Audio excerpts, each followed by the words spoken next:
Ni matumaini yangu kwamba unaendelea vyema mpenzi mtazamaji, na hujambo na karibu kwenye habari zetu ndani ya Bambika Media 254.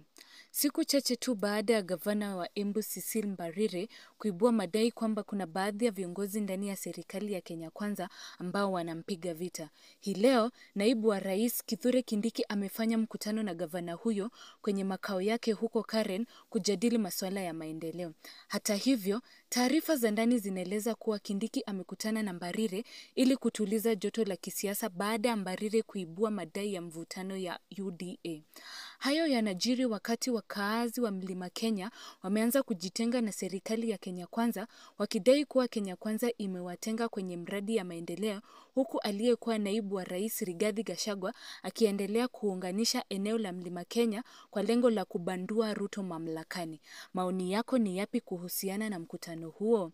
La msingi, hakikisha kwamba umesubscribe ndani ya Bambika Media 254 kwa habari moto moto.